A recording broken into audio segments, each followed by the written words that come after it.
아이고, 이를 어쩌나. 차를 긁어버렸구만. 이를 어째. 괜찮아요.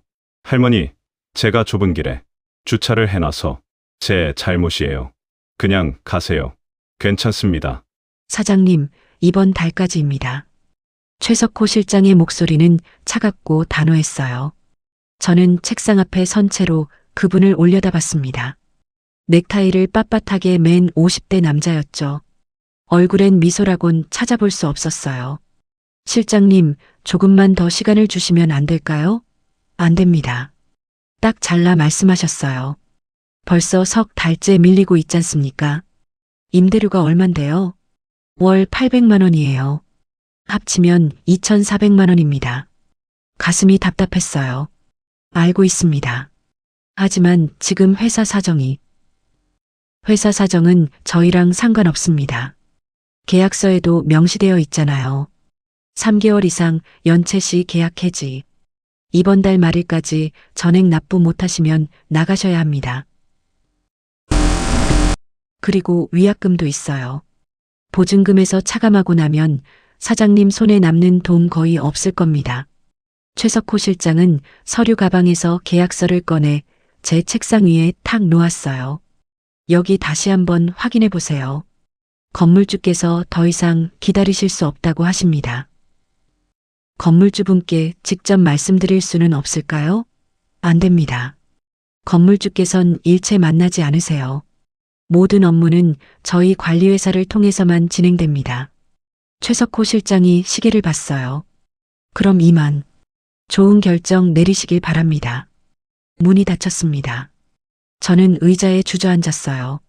책상 위에 놓인 계약서를 내려다봤습니다. 빽빽한 글씨들이 눈에 들어오지 않았죠. 어떡하지? 창밖을 봤어요. 여기는 강남 한복판이었습니다. 35층짜리 오피스 빌딩 28층. 제가 3년 전에 창업하면서 임대한 사무실이었어요. 그때만 해도 회사가 잘 됐었죠. AI 기반 물류관리 시스템을 개발하는 스타트업이었습니다. 투자도 받았고 직원도 15명까지 늘렸어요. 하지만 지금은 달랐습니다. 작년에 대형 프로젝트가 엎어지면서 모든 게 무너졌어요. 투자사들이 등을 돌렸고 직원들도 하나둘씩 떠났습니다. 지금 남은 건 저 포함해서 5명 뿐이었어요. 그나마도 월급을 제대로 못 줬죠. 책상 서랍을 열었습니다. 통장을 꺼내 잔액을 확인했어요. 520만 원. 회사 통장 잔액이었습니다. 개인 통장엔 100만 원도 안 남아 있었고요. 2,400만 원을 어디서 구하죠? 핸드폰을 들었어요. 연락처를 하나씩 내려보다가 결국 내려놓았습니다. 빌릴 데가 없었어요. 부모님은 이미 도와주실 여력이 없으셨고 친구들도 다들 사정이 빠듯했죠. 이렇게 끝나는 건가? 3년을 쏟아부은 회사가, 꿈이 다 무너지는 건가요? 그때 책상 구석에 놓인 액자가 눈에 들어왔어요. 회사 창립 기념 사진이었습니다. 직원들과 함께 찍은 사진이었죠. 모두들 환하게 웃고 있었어요. 저도 웃고 있었습니다. 그때는 정말 행복했는데 핸드폰이 울렸어요. 직원 중 한 명, 김대리였습니다. 네, 대리님. 사장님, 최석호 실장님 다녀가셨죠? 네. 어떻게 됐어요? 이번 달 말까지래요. 전액 납부 못하면 나가야 한대요. 전화 너머로 한숨소리가 들렸어요. 사장님, 솔직히 말씀드려도 될까요? 네, 말씀하세요. 저희도 이제 한계예요. 월급도 석 달째 못 받고 있고 앞으로 어떻게 될지도 모르겠고 가슴이 철렁 내려앉았습니다. 대리님. 미안해요, 사장님. 근데 저도 먹고 살아야 하잖아요. 다른 회사에서 연락이 왔거든요. 이번 달 말까지만 다닐게요. 그때까지 밀린 월급 정산해 주시면 그만두겠습니다. 알겠습니다. 제가 할 수 있는 말은 그것뿐이었어요. 전화를 끊고 나니 눈앞이 캄캄했습니다. 직원들도 떠나고 사무실도 빼앗기고 이제 정말 끝인가요? 그날 밤 저는 차에 앉아 있었어요. 벤츠 S클래스. 회사가 잘 될 때 할부로 산 차였습니다. 지금 생각하면 참 어리석은 선택이었죠. 이 차 할부금만 월 250만 원이었거든요. 팔아야 하나? 하지만 팔아봤자 남은 할부금 갚으면 끝이었어요. 빚만 안 지면 다행이었죠. 주차장에 차를 세우고 한참을 멍하니 앉아 있었습니다. 집에 들어가고 싶지 않았어요. 아내 얼굴을 볼 자신이 없었거든요. 결혼한 지 5년째였습니다. 아내는 지금 둘째를 임신 중이었어요. 5개월째였죠. 큰애는 4살이었습니다. 어떻게 말하지? 아내한테 회사 사정을 제대로 얘기한 적이 없었어요. 걱정시키고 싶지 않았거든요. 하지만 이제는 숨길 수가 없었습니다. 핸드폰을 봤어요. 아내한테서 문자가 와 있었습니다. 여보, 언제 와? 저녁 차려놨어. 시계를 보니 밤 9시였어요. 집에 들어가자마자 4살배기 딸이 뛰어왔어요. 아빠, 그래, 우리 딸. 딸을 안아 올렸습니다. 웃는 얼굴을 보니 눈물이 날 것 같았어요. 아빠, 오늘 유치원에서 그림 그렸어. 그래, 뭐 그렸는데? 우리 가족. 딸이 자랑스럽게 말했어요. 거실 냉장고에 그림이 붙어 있었습니다. 크레파스로 그린 그림이었죠. 아빠, 엄마, 자기, 그리고 뱃속의 동생까지. 이 아이들을 어떻게 지키지? 자기야 왔어? 부엌에서 아내가 나왔어요. 배가 많이 불러 있었습니다. 응, 왔어. 피곤해 보이네. 회사 일 힘들어? 응, 좀. 저녁을 먹으면서도 제대로 말을 못했어요. 아내가 눈치챘는지 조심스럽게 물었습니다. 무슨 일 있어? 아니, 괜찮아. 거짓말. 얼굴에 다 써 있는데. 아내가 제 손을 잡았어요. 말해봐. 나도 알아야 하잖아. 저는 한참을 망설이다가 입을 열었습니다. 회사가 좀 안 좋아. 얼마나? 많이. 사무실도 이번 달 말까지 나가야 할 것 같아. 아내의 얼굴이 굳었어요. 그 정도야? 응. 임대료를 석 달째 못 냈거든. 미안해. 내가 무능해서. 무슨 소리야? 당신 잘못이 아니잖아. 아내가 제 손을 꼭 잡았어요. 같이 이겨내면 되지. 우리 둘이서. 고마워. 하지만 고맙다는 말밖에 할 수 없었어요. 어떻게 이겨내죠? 돈이 없는데요. 그날 밤도 잠을 이룰 수 없었습니다. 천장을 바라보며 계속 생각했어요. 3개월 전만 해도 이렇지 않았는데 그때 문득 한 장면이 떠올랐습니다. 좁은 골목길, 리어카를 끄는 할머니, 그리고 제 벤치에 난 긴 스크래치. 그게 시작이었어요. 모든 게 거기서 시작됐습니다. 3개월 전 이야기입니다. 그때만 해도 회사는 아직 괜찮았어요. 물론 어려운 건 마찬가지였지만 그래도 이렇게까지 절박하진 않았죠. 그날은 금요일이었습니다. 오후 6시쯤 거래처와의 미팅을 마치고 차를 몰고 있었어요. 강남에서 집이 있는 마포까지 가는 길이었죠. 평소엔 큰 길로 다니는데 그날은 교통이 막혀서 골목길로 들어섰습니다. 좁은 골목이었어요. 차 한 대 겨우 지나갈 정도였죠. 천천히 운전하며 골목을 빠져나가는데 앞에서 뭔가 움직이는 게 보였어요. 리어카였습니다. 박스들을 가득 실은 리어카를 누군가 끌고 있었어요. 허리가 굽은 노인이었습니다. 할머니신가? 가까이 다가가니 분명했어요. 70은 넘어 보이는 할머니였습니다. 낡은 점퍼를 입고 목도리를 두르고 군데군데 기운 장갑을 끼고 계셨어요. 리어카엔 폐지로 보이는 박스들이 산더미처럼 쌓여 있었습니다. 할머니는 힘겹게 리어카를 끌고 계셨어요. 한 발짝 나가는 게 힘들어 보였죠. 저는 차 속에서 기다렸습니다. 경적을 울릴 수는 없었어요. 할머니가 놀라실 것 같았거든요. 할머니는 천천히, 정말 천천히 리어카를 끌고 가셨습니다. 골목 끝이 거의 보일 때였어요. 할머니가 발을 헛디뎠습니다. 어머, 작은 비명소리가 들렸어요. 할머니가 비틀거리시더니 리어카가 옆으로 쏠렸습니다. 그리고 그대로 제 차 옆구리에 부딪혔어요. 과득 스크래치가 생기는 소리가 들렸습니다. 저는 급하게 차를 세웠어요. 할머니는 바닥에 주저앉아 계셨어요. 리어카는 넘어져 있었고 박스들이 여기저기 흩어져 있었습니다. 할머니, 괜찮으세요? 달려가서 할머니를 부축했어요. 아이고, 미안해요. 미안해. 할머니가 떨리는 목소리로 말씀하셨어요. 괜찮아요. 다치신 데 없으세요? 아니, 괜찮아. 근데 차가. 할머니가 제 차를 보시더니 얼굴이 새하얗게 질렸어요. 벤츠 옆구리에 긴 스크래치가 나 있었습니다. 운전석 뒷문부터 뒷바퀴까지요. 페인트가 벗겨지고 긁힌 자국이 선명했어요. 아이고, 어떡해. 내가 큰일 냈네. 할머니가 손으로 입을 막으셨어요. 눈에 눈물이 고였습니다. 괜찮습니다, 할머니. 괜찮긴 뭐가 괜찮아. 이거 비싼 차잖아.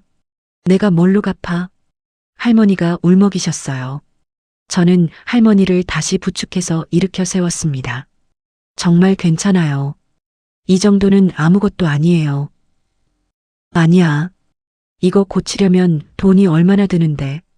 할머니가 제 차를 쓰다듬으셨어요. 손이 부들부들 떨리고 계셨죠. 할머니, 진짜 괜찮습니다. 차는 나중에 고치면 돼요. 그것보다 할머니가 안 다치신 게 중요하죠. 아이고.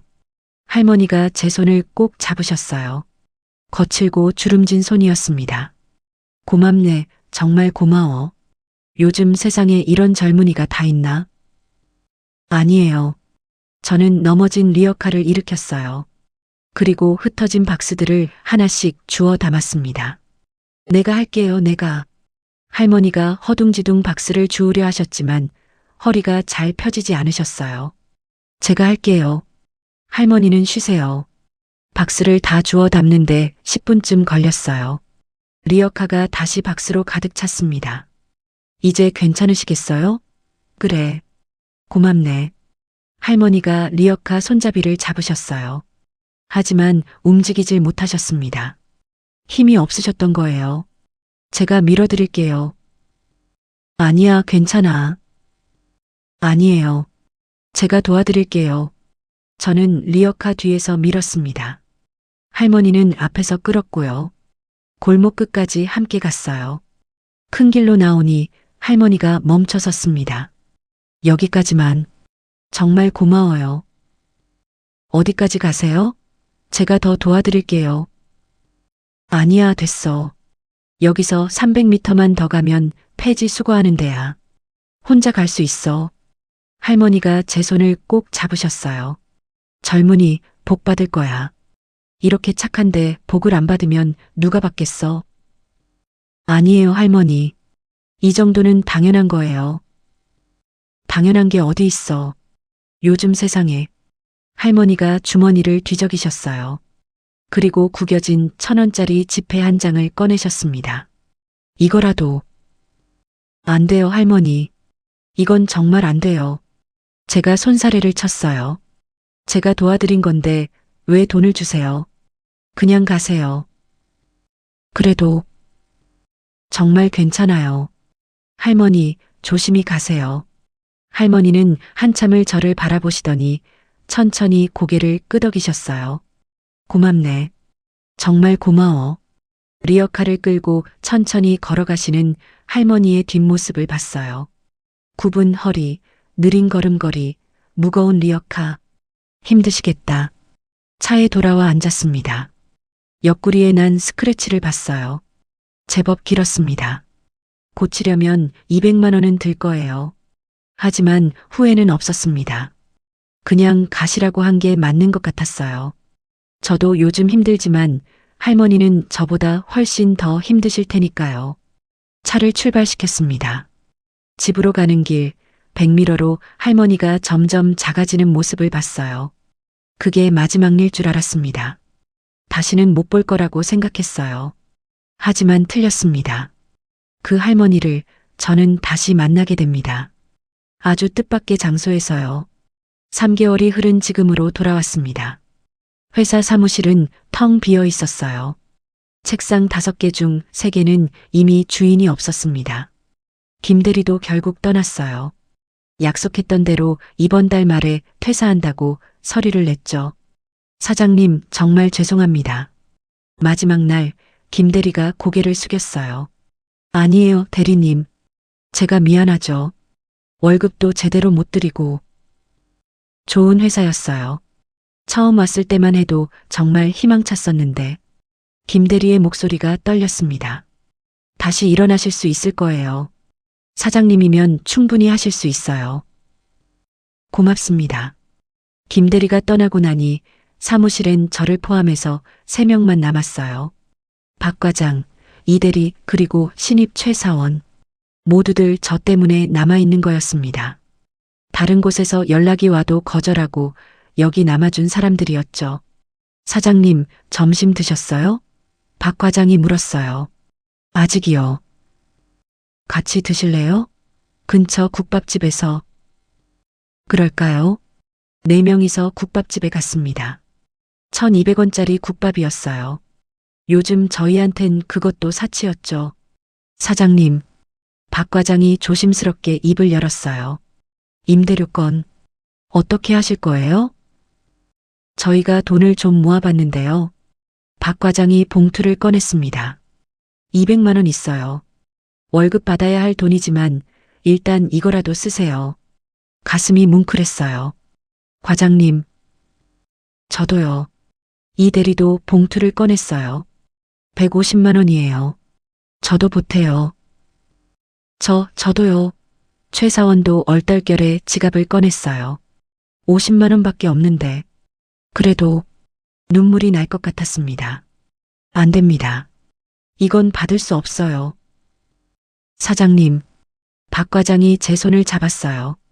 우리 같이 버텨요. 여기까지 왔는데 이렇게 포기할 순 없잖아요.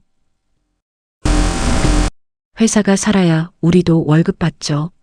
지금은 힘들어도 나중에 잘 되면 그때 다 받으면 되잖아요. 저는 봉투를 받지 못했어요. 정말 고맙지만 이건 안 됩니다. 여러분 돈이에요. 생활비로 쓰셔야죠. 사장님, 제가 어떻게든 해결해 볼게요. 제 문제니까요. 국밥을 먹으면서도 목이 메었습니다. 이 사람들을 실망시키고 싶지 않았어요.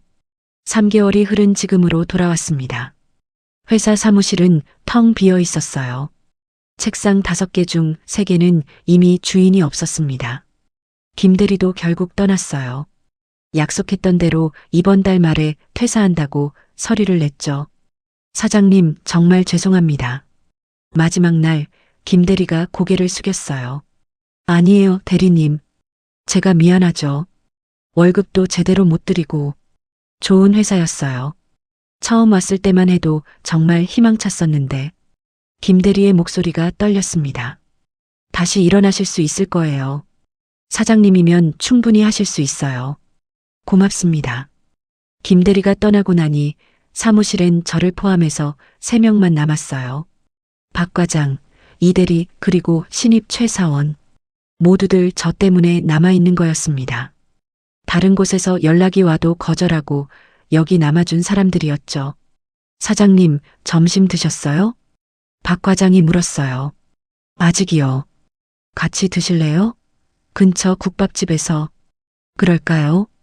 4명이서 국밥집에 갔습니다. 1,200원짜리 국밥이었어요. 요즘 저희한텐 그것도 사치였죠. 사장님, 박 과장이 조심스럽게 입을 열었어요. 임대료건 어떻게 하실 거예요? 저희가 돈을 좀 모아봤는데요. 박 과장이 봉투를 꺼냈습니다. 200만 원 있어요. 월급 받아야 할 돈이지만 일단 이거라도 쓰세요. 가슴이 뭉클했어요. 과장님, 저도요. 이 대리도 봉투를 꺼냈어요. 150만 원이에요. 저도 보태요. 저도요. 최 사원도 얼떨결에 지갑을 꺼냈어요. 50만 원밖에 없는데. 그래도 눈물이 날 것 같았습니다. 안 됩니다. 이건 받을 수 없어요. 사장님, 박 과장이 제 손을 잡았어요. 우리 같이 버텨요. 여기까지 왔는데 이렇게 포기할 순 없잖아요. 회사가 살아야 우리도 월급 받죠. 지금은 힘들어도 나중에 잘 되면 그때 다 받으면 되잖아요. 저는 봉투를 받지 못했어요. 정말 고맙지만 이건 안 됩니다. 여러분 돈이에요. 생활비로 쓰셔야죠. 사장님, 제가 어떻게든 해결해 볼게요. 제 문제니까요. 국밥을 먹으면서도 목이 메었습니다. 이 사람들을 실망시키고 싶지 않았어요. 오후 3시 저는 은행에 있었습니다. 대출 상담을 받으러 온 거예요. 강민준 고객님 맞으시죠? 네. 신용대출 신청하셨는데요. 상담원이 서류를 확인하더니 고개를 저었어요. 어려울 것 같습니다. 왜요? 이미 대출이 많으세요. 차량 할부에 신용대출도 이미 5천만 원이나 받으셨고요. 추가 대출은 불가능합니다. 신용등급도 많이 떨어졌어요. 그럼 어떻게 해야 하나요? 기존 대출을 먼저 갚으시고 신용등급을 올리셔야죠. 상담원의 말은 친절했지만 제게는 사형 선고나 다름없었어요. 은행을 나왔습니다. 하늘이 흐렸어요. 금방이라도 비가 올 것 같았죠. 핸드폰을 꺼내 연락처를 뒤적였습니다. 친구들한테 전화해 볼까요? 아니면 대학 선배님들한테? 하지만 차마 전화를 걸 수가 없었어요. 이미 몇 번 빌렸거든요. 더 이상 빌릴 면목이 없었습니다. 그때 핸드폰이 울렸어요. 모르는 번호였습니다. 여보세요? 강민준 사장님이시죠? 네, 그런데요. 저는 한빛부동산관리 최석호 실장입니다. 가슴이 철렁했어요. 네. 다음 주 금요일까지시라고 했죠? 그런데 생각해보니 시간이 너무 촉박할 것 같아서요. 이번 주 금요일까지로 당겨야겠습니다. 예. 그건 너무. 원래 계약서대로라면 당장 나가셔야 하는 겁니다. 일주일 더 드리는 것도 배려예요. 실장님, 제발. 이번 주 금요일. 그때까지 전액 납부 못하시면 강제 퇴거 들어갑니다. 짐도 전부 밖으로 나가는 거예요. 건물주께서 더 이상 참지 못하신대요. 새 세입자가 대기 중이래요. 전화가 끊어졌습니다. 저는 그 자리에 멍하니 서 있었어요. 이번 주 금요일이면 나흘 후였습니다. 나흘 안에 2,400만 원을 구하라고요? 불가능했어요.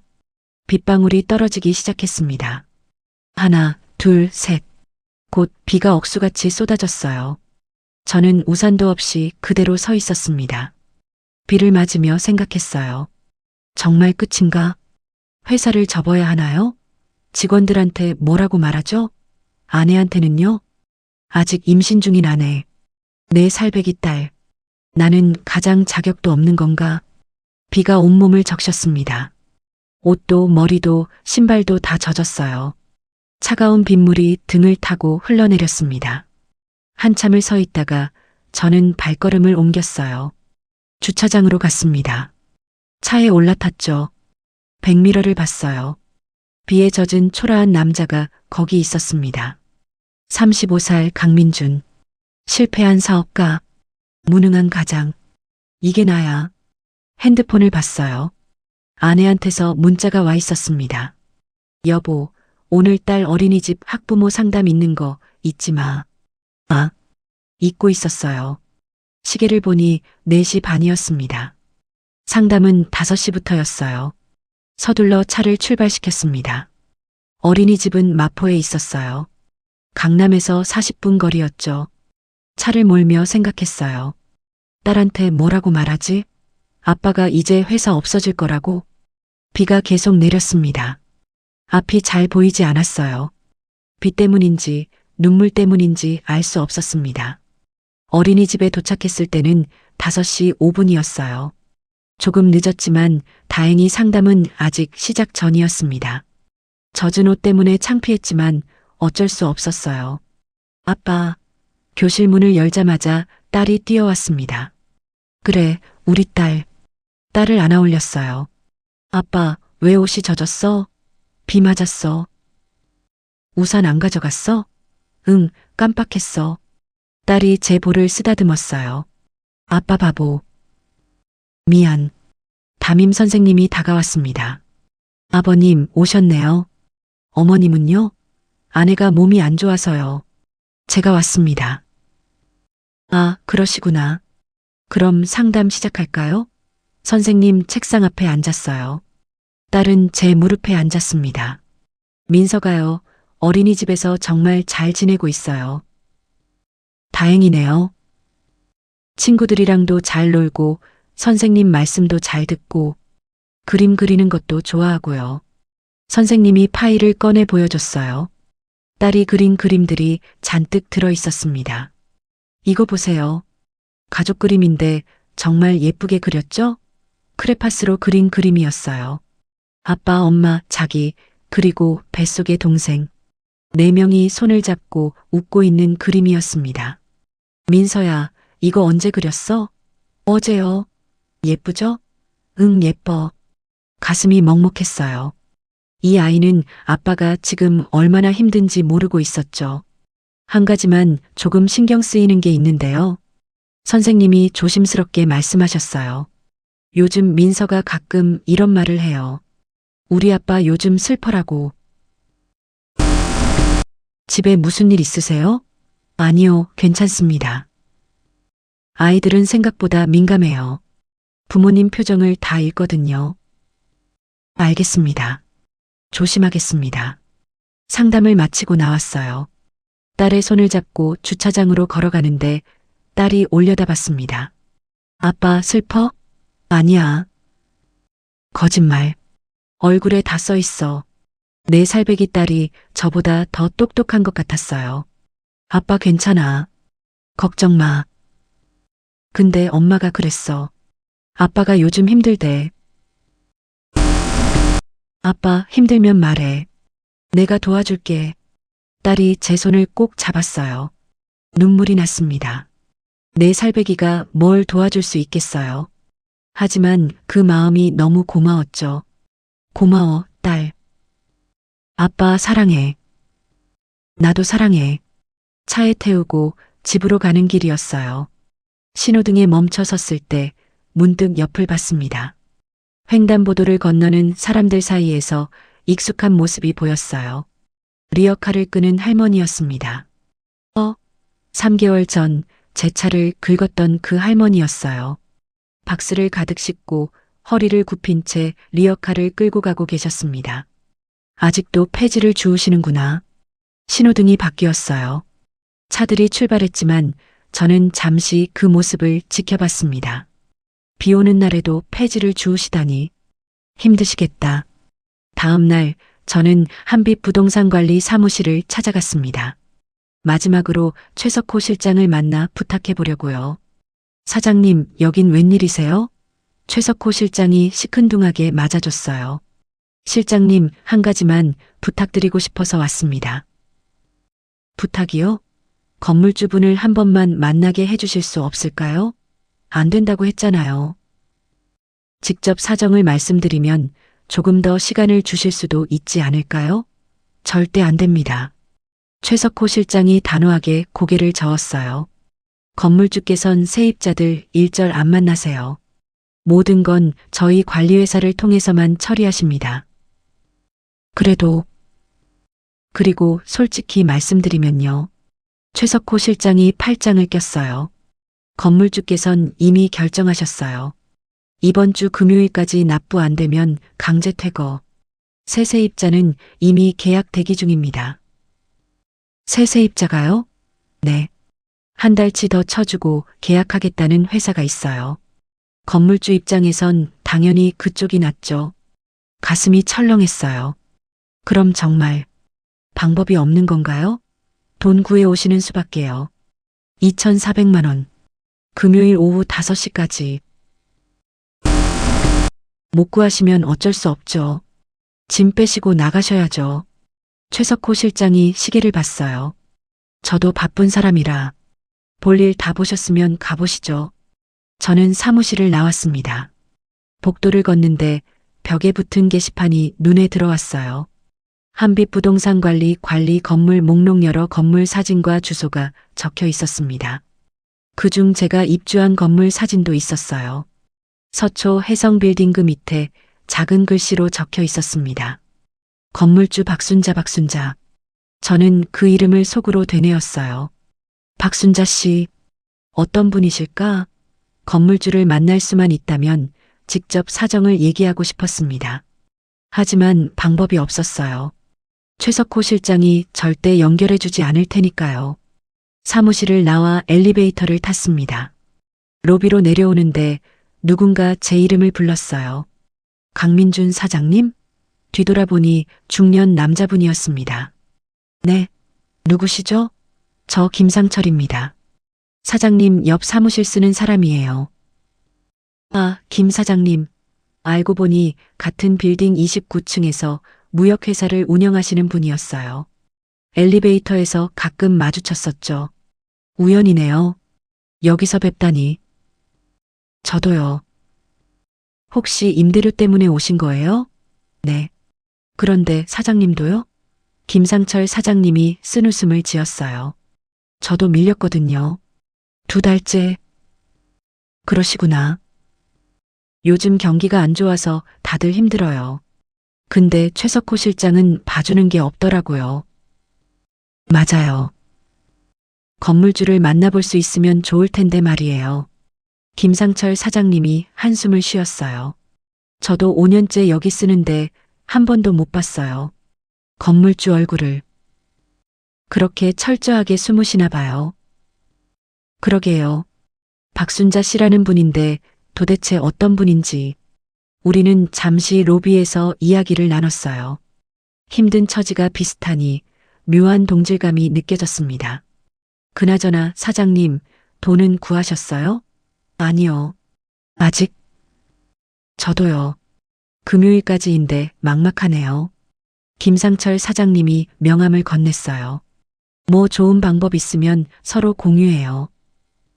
네, 그러죠. 헤어지고 차에 올랐습니다. 운전대를 잡고 한참을 멍하니 있었어요. 박순자, 그분을 만날 방법은 없을까? 하지만 아무리 생각해도 방법이 떠오르지 않았습니다. 핸드폰이 울렸어요. 박 과장이었습니다.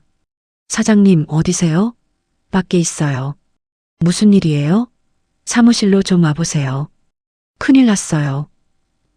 무슨 일인데요? 와보시면 알아요. 빨리 오세요. 전화가 끊어졌습니다. 불길한 예감이 들었어요. 급하게 차를 출발시켰습니다. 사무실에 도착했을 때 문 앞에 노란 딱지가 붙어 있었어요. 강제 퇴거 예정 마이너스 한빛 부동산 관리심장이 쿵 내려앉았습니다. 문을 열고 들어가니 박 과장과 이 대리, 최 사원이 창백한 얼굴로 서 있었어요. 사장님, 이게 무슨 일이에요? 아까 최석호 실장이 직접 왔어요. 직원들이랑 같이요. 박 과장이 떨리는 목소리로 말했습니다. 금요일까지라고 했는데 갑자기 내일까지로 바뀌었대요. 뭐라고요? 새 세입자가 당장 들어오고 싶어 한대요. 그래서 하루 더 못 기다리신다고. 이 대리가 눈물을 글썽였어요. 사장님, 정말 나가야 하는 거예요? 저는 아무 말도 할 수 없었습니다. 내일이라니요. 하루밖에 안 남았다고요? 그리고 이것도 박 과장이 서류를 건넸어요. 강제 퇴거 통지서였습니다. 본 통지서를 받은 시점으로부터 24시간 이내에 사무실을 비우지 않을 시 법적 조치를 취할 것을 알려드립니다. 글씨들이 흐릿하게 보였어요. 사장님, 최 사원이 울먹였습니다. 우리 어떻게 하면 돼요? 저는 고개를 들었어요. 직원들을 바라봤습니다. 3명 모두 저를 믿고 남아준 사람들이었어요. 죄송합니다. 제가 할 수 있는 말은 그것뿐이었습니다. 제가 무능해서 여러분을 이렇게 만들어서. 사장님 잘못 아니에요. 박 과장이 제 어깨를 두드렸어요. 우리 끝까지 함께 하기로 했잖아요. 하지만 아직 내일까지 남았어요. 마지막까지 방법을 찾아봐요. 박 과장의 눈빛이 진심이었습니다. 하지만 저는 알고 있었어요. 하루 만에 2,400만 원을 구하는 건 불가능하다는 걸요. 그날 저녁 저는 마지막 시도를 해봤습니다. 아는 사람들에게 전화를 돌렸어요. 대학 선배, 친구들, 심지어 오래전에 헤어진 동료들한테까지. 형, 나 민준이야. 갑자기 전화해서 미안한데. 민준아, 오랜만이다. 무슨 일이야? 사실은 돈 좀 빌릴 수 있을까? 급하게 필요해서. 침묵이 흘렀어요. 얼마나? 2,400만 원. 뭐? 민준아, 그건 내가 어떻게. 알아, 미안해. 괜히 전화했어. 전화를 끊었습니다. 다른 사람들한테도 전화했지만 결과는 똑같았어요. 미안, 민준아. 나도 여유가 없어. 지금 집 대출 갚느라 빠듯해서. 도와주고 싶은데 그 금액은 너무 커. 10통이 넘게 전화했지만 아무도 도와줄 수 없었습니다. 밤 11시 저는 전화를 내려놓았어요. 집 거실 소파에 앉아 고개를 떨어뜨렸습니다. 여보. 아내가 배를 안고 거실로 나왔어요. 아직 안 자? 응. 못 자겠어. 아내가 제 옆에 앉았습니다. 다 들었어. 전화하는 거. 내일까지래? 응. 돈은? 못 구했어. 아무도 빌려주지 않아. 아내가 한참을 아무 말 없이 있다가 조용히 입을 열었어요. 우리 집 팔까? 뭐? 이 집. 팔면 얼마 나올 것 같아? 안 돼. 제가 손을 저었어요. 이 집은 우리 보금자리야. 팔 수 없어. 하지만 회사를 살려야 하잖아. 회사 때문에 집까지 날릴 순 없어. 애들도 있고. 아내가 제 손을 잡았어요. 민준아, 집은 다시 구하면 돼. 하지만 당신 꿈은 하나밖에 없잖아. 눈물이 났습니다. 미안해. 당신한테 이런 걱정까지 끼쳐서. 바보. 우리 부부잖아. 같이 고생하는 거지. 아내가 배를 쓰다듬었어요. 애들한테도 말할 거야. 아빠가 열심히 살았다고. 포기하지 않았다고. 저는 아내를 꼭 안았습니다. 다음 날 아침 마지막 날이 밝았습니다. 저는 새벽 5시에 일어났어요. 어차피 잠도 안 왔거든요. 조용히 집을 나섰습니다. 차를 몰고 사무실로 향했어요. 아직 해가 뜨기 전이었습니다. 거리는 한산했죠. 신호등에서 멈춰 섰을 때 옆 골목길이 눈에 들어왔어요. 3개월 전 할머니를 만났던 그 골목길이었습니다. 거기서부터 시작됐지. 문득 그쪽으로 차를 돌렸어요. 왜 그랬는지는 모르겠어요. 그냥 가보고 싶었습니다. 좁은 골목길로 들어섰어요. 천천히 운전하며 그날을 떠올렸습니다. 리어카를 끄는 할머니, 넘어지는 리어카, 차에 난 스크래치.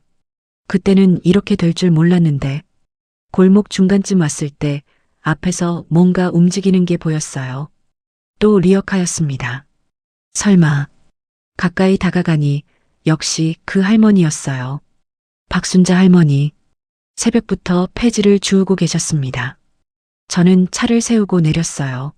할머니. 할머니가 돌아보셨어요. 그리고 저를 보시더니 눈이 커졌습니다. 아니, 당신은. 기억하세요? 3개월 전에 여기서. 아, 그때 그 젊은이. 할머니가 반갑게 웃으셨어요. 차 긁은 거 괜찮았어? 네, 괜찮았어요. 다행이네. 내가 그날 이후로 계속 걱정했거든. 할머니가 리어카를 내려놓으셨어요. 근데 이 새벽에 여기는 웬일이야? 그냥 지나가다가요. 지나가다가? 할머니가 고개를 갸웃거렸어요. 얼굴이 안 좋네. 무슨 일 있어? 아니요, 괜찮습니다. 거짓말. 눈빛이 죽어 있어. 할머니가 제 팔을 잡으셨어요. 나 좀 도와줄래?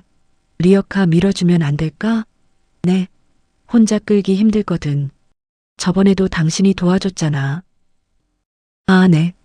그럼요. 저는 리어카 뒤에 섰습니다. 할머니는 앞에서 끌고 저는 뒤에서 밀었어요. 천천히 골목을 빠져나갔습니다. 젊은이. 네. 뭔가 힘든 일 있지? 어떻게 아세요? 보면 알아. 나도 살아온 세월이 73년이야.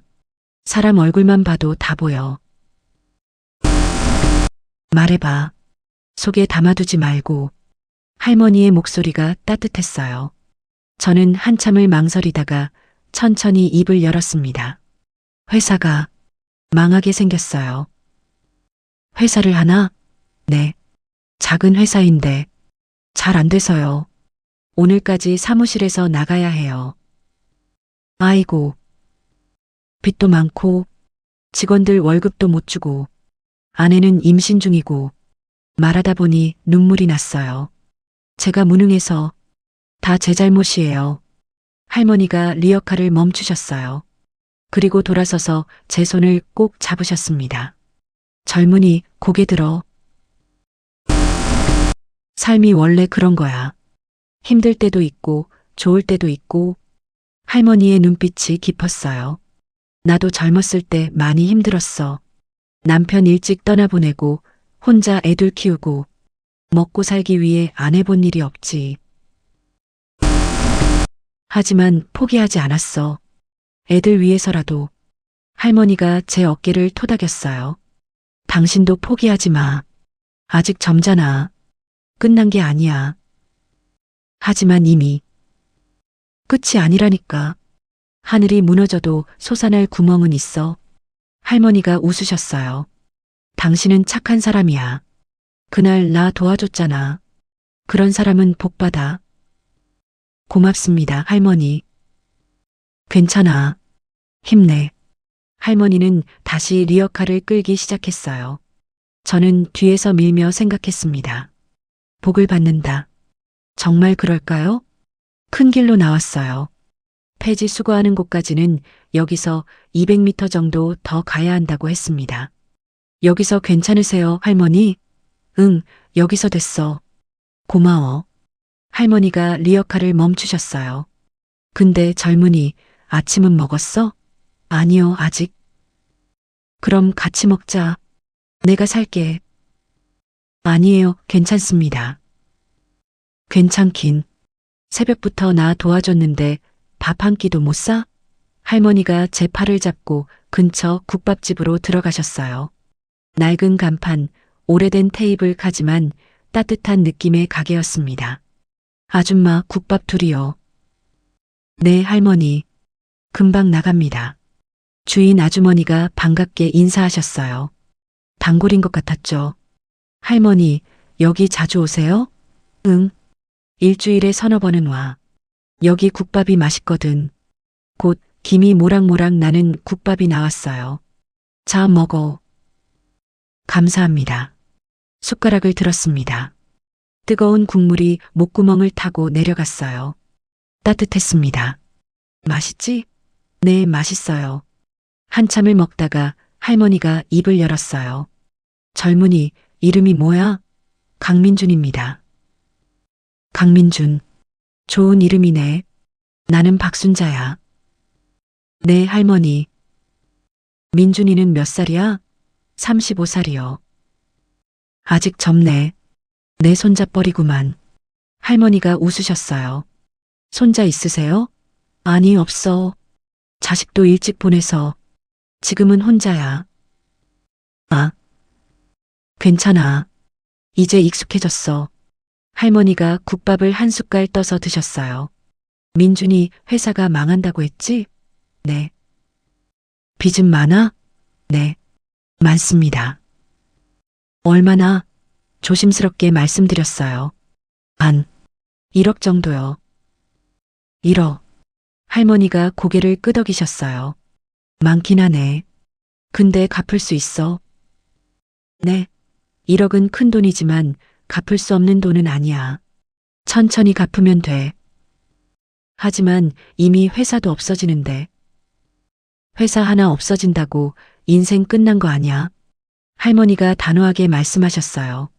다시 시작하면 돼. 처음부터. 나도 그랬어. 젊었을 때 장사하다가 망했거든. 빚도 많이 졌지. 그러셨어요? 응. 그때 정말 죽고 싶었어. 하지만 애들 생각하니까 죽을 수도 없더라고. 할머니의 눈빛이 흐려졌어요. 그래서 뭐든 했지. 청소도 하고 식당 일도 하고 폐지도 주었어. 7년 걸렸어. 빚 다 갚는데. 하지만 갚았어. 할머니가 웃으셨어요. 그러니까 민준이도 할 수 있어. 아직 젊잖아. 저는 할머니를 바라봤습니다. 73살의 나이에도 새벽부터 폐지를 주우시는 분. 하지만 눈빛만큼은 포기하지 않은 사람의 눈빛이었어요. 할머니, 지금도 폐지를 주우세요. 그럼 생활이 많이 힘드시겠어요. 힘들지. 근데 뭐 어쩌겠어. 살아야지. 가족은요? 도와주실 분이. 없어. 다 떠났어. 할머니가 작게 한숨을 쉬었어요. 외롭지 않으세요? 외롭지. 엄청. 근데 익숙해졌어. 할머니가 국밥을 다 드시고 물을 마셨어요. 민준이 나 같은 늙은이도 이렇게 살고 있는데 당신은 뭐? 포기하지 마. 아내도 있고 애들도 있잖아. 그 사람들 위해서라도. 네, 알겠습니다. 국밥을 다 먹고 나왔어요. 계산은 할머니가 하셨습니다. 제가 하겠다고 했지만 절대 안 받으셨어요. 내가 먼저 말했으니까 내가 내는 거야. 가게 밖으로 나오니 해가 떠오르고 있었어요. 새벽 7시였습니다. 민준이, 오늘 사무실 나가는 날이지? 네. 끝까지 당당하게 해. 알았지? 네, 할머니. 할머니가 제 손을 꼭 잡으셨어요. 복은 돌고 도는 거야. 당신이 날 도와준 것처럼 언젠가 누군가 당신도 도와줄 거야. 고맙습니다. 가봐. 늦겠다. 저는 할머니께 인사하고 차로 돌아왔어요. 백미러로 할머니를 봤습니다.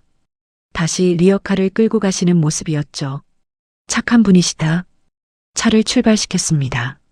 마음이 조금 가벼워진 것 같았어요. 오전 9시 사무실에 도착했습니다. 박 과장과 이 대리, 최 사원이 이미 와 있었어요. 박스를 챙기고 있었습니다. 사장님, 미안해요, 다들. 괜찮아요. 박 과장이 웃으며 말했어요. 끝이 아니잖아요. 다시 시작하면 되죠. 과장님, 저희 믿어요. 사장님이면 다시 일어서실 수 있어요. 이 대리와 최 사원도 고개를 끄덕였어요. 우리 다시 만나요. 언젠가. 함께 짐을 쌌습니다. 3년 동안 쌓아온 것들을 박스에 담았어요. 서류, 컴퓨터, 사무용품들. 점심때쯤 최석호 실장이 직원들과 함께 왔습니다. 강민준 사장님. 네. 납부 안 하신 거죠? 네. 그럼 어쩔 수 없네요. 지금부터 강제 퇴거 진행하겠습니다. 최석호 실장이 서류를 꺼냈어요. 여기 서명하세요. 자진 퇴거 확인서입니다. 저는 펜을 받았습니다. 떨리는 손으로 서명했어요. 강민준제 이름을 쓰는 게 이렇게 무겁게 느껴진 적은 없었습니다. 보증금은 연체료랑 위약금 제하고 800만 원 돌려드립니다. 일주일 안에 입금될 겁니다. 알겠습니다. 그럼 오후 5시까지 완전히 비워주세요. 최석호 실장이 나갔어요. 저는 빈 사무실을 둘러봤습니다. 3년 전 처음 이곳에 들어왔을 때가 떠올랐어요. 새 책상을 들여놓고 컴퓨터를 세팅하고 회사 이름을 문에 붙였던 그날. 여기서 성공하겠어. 그렇게 다짐했었죠. 하지만 이제 모든 게 끝이었습니다. 사장님, 박 과장이 다가왔어요. 이거, 박 과장이 봉투를 건넸습니다. 뭐예요? 저희가 모은 돈이에요. 받으세요. 안 된다니까요. 사장님이 더 힘드세요. 저희는 괜찮아요. 꼭 다시 일어서세요. 그때 저희 다시 불러주세요. 박 과장이 제 손을 꼭 잡았어요. 네. 고맙습니다. 오후 4시 모든 짐을 다 뺐어요. 사무실은 텅 비어 있었습니다. 마지막으로 한번 둘러봤어요. 빈 책상들, 빈 의자들, 빈 벽. 3년의 시간이 이렇게 끝나는구나. 문을 닫고 나왔습니다. 복도를 걷는데 옆 사무실 문이 열렸어요. 김상철 사장님이었습니다. 강 사장님. 네. 저, 들었어요. 나가신다고. 네. 저도 다음 주까지예요. 결국 못 구했거든요. 김상철 사장님도 지쳐 보였어요. 힘내세요. 사장님도요. 악수를 나눴습니다. 엘리베이터를 타고 내려갔어요. 로비를 지나 주차장으로 갔습니다. 차에 올라타 시동을 걸었어요. 그런데 이상했습니다. 눈물이 나지 않았어요. 오히려 마음이 편했습니다. 끝났구나. 이제 정말 끝이야. 하지만 할머니의 말이 떠올랐어요. 끝이 아니라니까. 다시 시작하면 돼. 저는 핸들을 잡고 천천히 숨을 내쉬었습니다. 그래, 끝이 아니야. 다시 시작하면 돼. 차를 출발시켰어요. 집으로 가는 길 저는 다짐했습니다. 반드시 다시 일어설 거야. 가족들 위해서라도. 그때는 몰랐어요. 이틀 후 제 인생이 완전히 바뀔 거라는 걸요. 이틀이 지났습니다. 저는 집에서 쉬고 있었어요. 아니, 쉬는 게 아니라 그냥 멍하니 있었죠. 할 일이 없었거든요. 회사도 없고 사무실도 없고 남은 건 빚뿐이었습니다. 여보, 나가. 아내가 밖에 나가보라고 했어요. 집에만 있으면 더 우울해져. 바람이라도 쐬고 와. 응. 마지못해 집을 나섰습니다. 특별히 갈 곳은 없었어요. 그냥 걷고 싶었습니다. 한강 공원까지 걸어갔어요. 벤치에 앉아 강물을 바라봤습니다. 이제 어떻게 하지? 취직을 해야 할까요? 하지만 35의 경력도 애매하고 빚도 많은 사람을 어디서 받아주겠어요. 핸드폰이 울렸어요. 김상철 사장님이었습니다. 여보세요? 강 사장님, 나 김상철이야. 네, 사장님. 혹시 시간 있어? 만나서 얘기 좀 하고 싶은데. 그러죠. 어디서 만날까요? 강남역 근처 카페에서 30분 후에. 알겠습니다. 전화를 끊고 강남으로 향했어요. 카페에 도착하니 김상철 사장님이 이미 와 계셨습니다. 왔어요? 네. 커피를 시키고 마주 앉았습니다. 사장님, 무슨 일이세요? 있잖아요, 강 사장님. 김상철 사장님이 조심스럽게 입을 열었어요. 나도 결국 못 구했어요. 임대료. 그러셨구나. 그래서 어제 건물에서 쫓겨났어요. 저도 이틀 전에 나왔어요. 알아요. 그래서 연락한 거예요. 네. 우리 같이 건물주한테 항의하러 가요. 김상철 사장님의 눈에 분노가 서려 있었어요. 최석호 실장이 너무 심했어요. 하루아침에 쫓아내다니. 그것도 보증금까지 다 떼먹고. 보증금을 떼먹었어요? 네. 연체료니 위약금이니 하면서 싹 다 가져갔어요. 한 푼도 안 남았어요. 건물주가 박순자 씨잖아요. 그 사람 찾아가서 따지고 싶어요. 같이 가요. 박순자. 그 이름을 듣는 순간 제 머릿속에 한 사람이 떠올랐어요. 설마. 사장님, 건물주 연락처 알아요? 몰라요. 최석호 실장이 절대 안 알려줘서. 그래서 직접 찾으려고요. 어떻게요? 부동산 등기부등본 떼면 나오잖아요. 주소가. 김상철 사장님이 서류를 꺼냈어요. 등기부등본이었습니다. 여기 봐요. 건물주 주소. 서류를 보니 주소가 적혀 있었어요. 서울시 강남구 청담동. 청담동이라니요. 고급 주택가였습니다. 오늘 오후에 찾아가려고요. 같이 가실래요? 저는 잠시 망설였어요. 할머니 얼굴이 떠올랐거든요. 폐지를 주우시던 그 할머니. 같은 사람일까? 설마. 사장님, 제가 확인할 게 있어서요. 일단 혼자 가보세요. 혼자요? 네. 죄송해요. 알겠어요. 그럼 연락드릴게요. 김상철 사장님과 헤어졌습니다. 저는 곧바로 차에 올랐어요. 확인해 봐야 해. 정말 그 할머니가 맞는지. 그날 오후 저는 청담동 주소를 찾아갔습니다. 내비게이션을 따라 골목길로 들어갔어요. 고급 단독주택들이 늘어서 있는 조용한 동네였습니다. 이런 곳에서 할머니가 사실 리 없는데. 하지만 확인해 봐야 했어요. 주소지에 도착했습니다. 높은 담장으로 둘러싸인 2층짜리 한옥이었어요. 정원도 잘 가꿔져 있었죠. 여기가 맞나? 대문 앞에 섰습니다. 초인종을 누르려다가 멈췄어요. 그때였습니다. 대문이 열리며 누군가 나왔어요. 리어카를 끌고 나오는 사람이었습니다. 박순자 할머니였어요. 할머니도 저를 보시더니 깜짝 놀랐습니다. 민준이? 할머니. 저는 할머니를, 리어카를, 그리고 저택을 번갈아 봤어요. 할머니가 여기 사세요? 응. 왜? 그럼 할머니가 해성빌딩 건물 주세요? 할머니의 표정이 굳었어요. 어떻게 알았어? 등기부등본에 나와 있었어요. 박순자. 할머니 이름이. 잠시 침묵이 흘렀습니다. 할머니가 한숨을 쉬었어요. 들어와. 안에서 얘기하자. 대문 안으로 들어갔습니다. 넓은 마당, 잘 가꿔진 정원, 고급스러운 한옥. 이런 집에 사시는 분이 왜 폐지를? 거실로 안내받았어요. 한옥답게 운치 있게 꾸며져 있었습니다. 앉아. 소파에 앉았습니다. 할머니가 차를 내오셨어요. 민준아. 네. 놀랐지? 네. 정말 몰랐어요. 할머니가 차를 한 모금 마시셨어요. 사실은 말이야. 할머니가 천천히 입을 열었습니다. 나 젊었을 때 정말 가난했어. 내가 알잖아. 국밥집에서 얘기했었지. 네. 남편 잃고 혼자 애들 키우면서 정말 별짓을 다 했어. 청소도 하고 폐지도 줍고. 그러다가 40대 때 작은 부동산에 투자했어.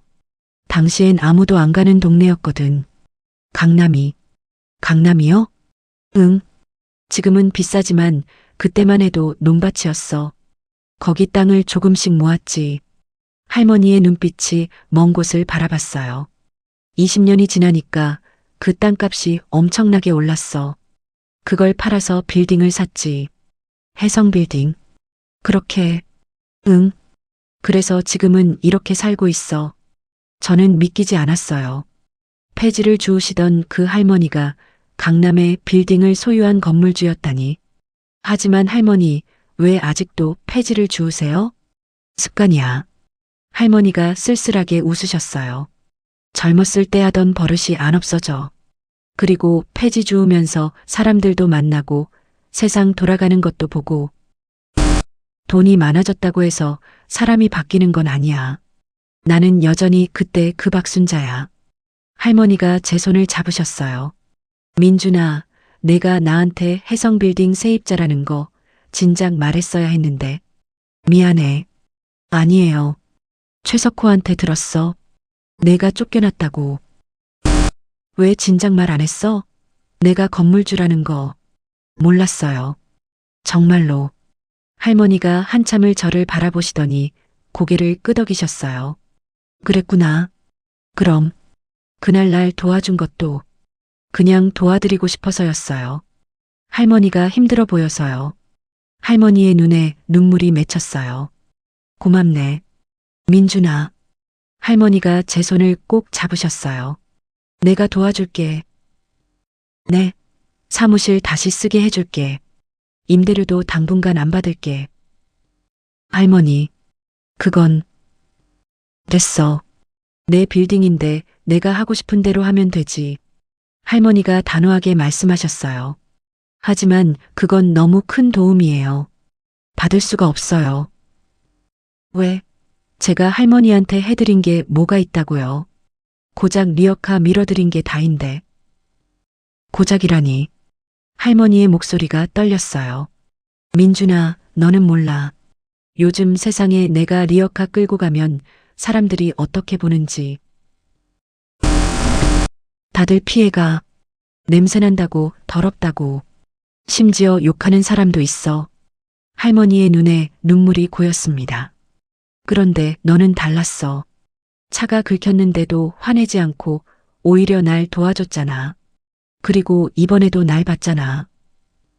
그건 돈 많은 건물주가 아니라 그냥 폐지 줍는 할머니로 봐준 거야.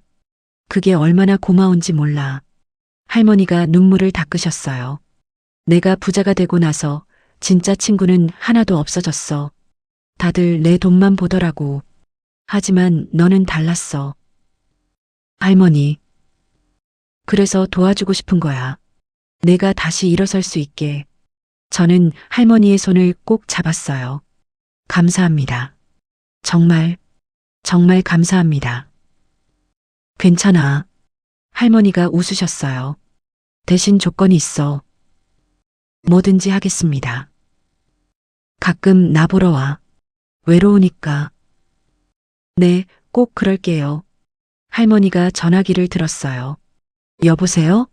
최석호 실장? 나야. 할머니의 목소리가 차갑게 변했습니다. 당장 사무실로 와. 지금 당장. 전화를 끊으며 할머니가 중얼거렸어요. 그 사람 오늘 단단히 혼날 줄 알아.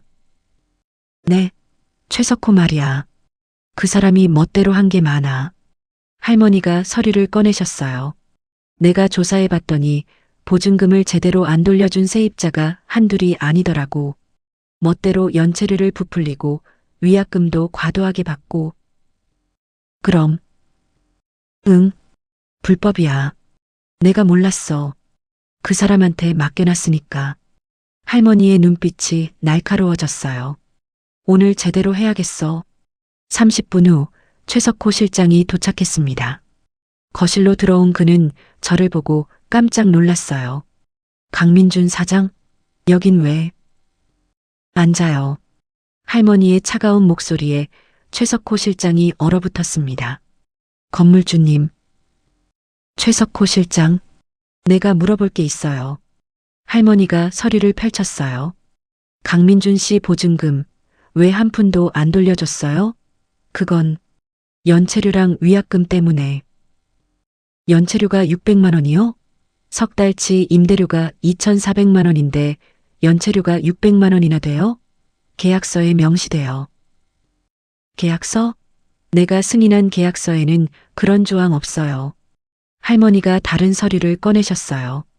이거 봐요. 내가 승인한 원본 계약서예요. 여기엔 연체료가 월 10만 원이라고 되어 있어요. 최석호 실장의 얼굴이 하얗게 질렸어요. 그건 당신이 멋대로 계약서를 조작했죠? 아닙니다, 건물주님. 오해십니다. 오해요? 그럼 다른 세입자들도 설명해 보세요. 김상철 씨, 이정미 씨, 박동현 씨, 전부 보증금 못 받았어요. 당신이 다 가로챘죠? 할머니가 서류를 탁 내려놓았어요. 지금 당장 설명 안 하면 경찰 부를 거예요. 최석호 실장은 한참을 말을 못하다가 결국 고개를 떨어뜨렸어요. 죄송합니다. 얼마나 가로챘어요? 1억 정도요. 1억? 할머니가 자리에서 벌떡 일어나셨어요. 5년 동안 1억을 횡령한 거예요? 용서해 주십시오. 용서는 무슨. 당장 경찰 불러요. 할머니가 전화기를 들려고 하자 최석호 실장이 바닥에 엎드렸습니다. 건물주님, 제발 한 번만 봐주세요. 다 갚을게요. 어떻게 믿어요? 제 집이라도 팔게요. 제발. 할머니가 잠시 망설이시더니 저를 쳐다보셨어요. 민준아, 너는 어떻게 생각해? 저요? 응. 이 사람 용서해 줄까? 저는 바닥에 엎드린 최석호 실장을 봤어요. 며칠 전까지만 해도 저를 차갑게 대하던 사람이었습니다. 하지만 지금은 초라하게 용서를 빌고 있었죠. 할머니 결정을 따르겠습니다. 할머니가 한숨을 쉬었어요. 최석호 실장. 네, 건물주님. 경찰에는 안 신고할게요. 대신. 네, 지금 당장 해고해요. 그리고 횡령한 돈 1억 전액 1년 안에 갚아요. 감사합니다, 건물주님. 그리고 피해 입은 세입자들한테 전부 사과하고 보증금 돌려줘요. 알았죠? 네, 꼭 그렇게 하겠습니다. 최석호 실장이 나가고 나니 거실이 조용해졌습니다. 할머니가 차를 따라주셨어요. 민준아. 네, 할머니. 내일부터 다시 사무실 쓰렴. 임대료는 6개월 동안 면제해 줄게. 할머니. 그리고 보증금도 돌려받을 거야. 최석호한테서. 정말 감사합니다. 저는 할머니께 깊이 고개를 숙였어요. 은혜를 어떻게 갚아야 할지. 갚을 필요 없어. 대신 할머니가 제 손을 잡으셨어요. 가끔 나보러 와. 그리고 밥도 같이 먹고. 그것만으로도 충분해. 네, 꼭 그럴게요. 그날 저녁 집에 돌아와 아내한테 모든 걸 얘기했어요. 정말요? 그 할머니가 건물주였어? 응. 나도 믿기지 않아. 세상에. 아내가 제 손을 꼭 잡았어요. 여보, 당신 정말 복 받은 거야. 그러게. 그때 할머니 도와준 게 돌아온 거야. 저는 고개를 끄덕였어요. 할머니 말씀이 맞았어요. 복은 돌고 도는 거야. 다음 날부터 저는 다시 사무실로 출근했습니다. 박 과장, 이 대리, 최 사원한테 연락했어요. 다들 다시 돌아올 수 있어요. 회사가 살아났어요. 직원들은 믿지 못했지만 곧 기뻐했습니다. 정말요, 사장님? 네, 정말이에요. 일주일 후 우리는 다시 모였습니다. 사무실은 예전 그대로였어요. 하지만 마음만큼은 새로웠죠. 자, 다시 시작합시다. 네. 회사는 천천히 살아났습니다. 새로운 프로젝트도 따내고 투자도 다시 받기 시작했어요. 무엇보다 저는 매주 할머니를 뵈러 갔습니다. 함께 밥도 먹고 산책도 하고 이야기도 나눴어요. 할머니는 제게 할머니가 되어주셨고 저는 할머니께 손자가 되어드렸습니다. 1년이 흘렀습니다. 봄이 왔어요. 저는 차를 몰고 할머니 댁으로 가고 있었습니다. 조수석엔 아내가 앉아 있었고 뒷좌석엔 딸과 갓 태어난 아들이 있었어요. 할머니 뵈러 가는 거야? 응. 오늘 생신이시라며? 그래. 74번째. 아내가 뒷좌석을 돌아봤어요. 민서야, 할머니 만나면 뭐라고 해야지? 생일 축하해요. 5살이 된 딸이 씩씩하게 대답했어요. 할머니 댁에 도착했습니다. 대문을 열고 들어가니 할머니가 마당에서 기다리고 계셨어요. 어머, 왔니? 할머니. 딸이 할머니한테 뛰어갔어요. 할머니, 생일 축하해요. 어머, 고마워. 우리 민서 많이 컸네. 할머니가 딸을 안아주셨어요.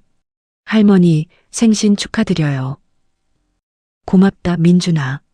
우리는 거실로 들어가 식탁에 둘러앉았어요. 아내가 준비한 미역국과 케이크가 놓여 있었습니다. 할머니, 소원 빌고 촛불 끄세요. 소원? 할머니가 웃으셨어요. 내 소원은 이미 다 이루어졌는걸. 이렇게 가족들이 함께 있는 거. 할머니. 민준이 너랑 며느리랑 손주들이랑 이렇게 있는 게 제일 행복해. 할머니가 촛불을 끄셨어요. 우리는 함께 밥을 먹고 케이크도 먹었습니다. 식사를 마치고 할머니와 저는 마당을 산책했어요. 민준아. 네, 할머니. 회사는 잘 되고 있지? 네, 덕분에요. 이번 달에 투자도 더 받았어요. 다행이다. 할머니가 하늘을 올려다보셨어요. 너 알아? 내가 왜 폐지를 주었는지. 습관이라고 하셨잖아요. 그것도 있지만 할머니가 저를 보며 웃으셨어요. 가난했을 때를 잊지 않으려고. 돈이 많아져도 사람을 잊지 않으려고. 민준아, 너도 그래야 해. 지금은 힘들었던 때를 기억해. 그래야 성공해도 교만하지 않아. 네, 명심하겠습니다. 마당 한쪽에 리어카가 놓여 있었어요. 이제는 쓰지 않는 리어카였습니다. 할머니가 기념으로 남겨두신 거였죠. 저거 기억나? 네. 제 차 긁은 그 리어카요. 그래. 할머니가 리어카를 쓰다듬으셨어요. 이 리어카가 우리를 만나게 해줬네. 맞아요. 저도 리어카를 만졌습니다. 벤츠에 난 스크래치는 아직도 그대로였어요.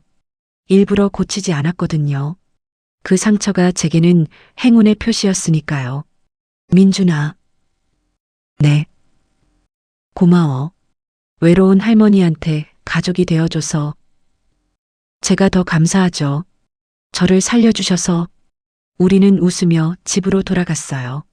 거실에서는 아내가 딸과 아들을 돌보고 있었습니다. 할머니, 오늘 저녁도 같이 드세요. 제가 요리할게요. 아내가 말했어요. 그래, 고맙다. 우리 5명은 그렇게 저녁을 함께 보냈습니다. 웃고 떠들고 행복한 시간이었어요. 창밖으로 해가 지고 있었습니다. 따뜻한 봄볕이 거실을 비추고 있었죠. 저는 가족들을 바라보며 생각했어요. 좁은 골목에서 시작된 기적. 할머니를 도와드린 작은 친절이 제 인생을 완전히 바꿔놓았습니다. 그리고 할머니는 외로운 노년에 가족을 얻으셨어요. 우리는 서로를 구한 거였습니다. 리어카 하나, 좁은 골목길 하나, 그리고 선한 마음 하나. 그것만으로도 기적은 충분했어요. 할머니가 제 손을 꼭 잡으셨습니다. 민준아, 행복하지? 네, 할머니. 정말 행복해요. 나도야. 우리는 웃으며 서로를 바라봤어요. 피는 섞이지 않았지만 진짜 가족이었습니다. 마음으로 이어진 가족. 그게 가장 소중한 거였으니까요.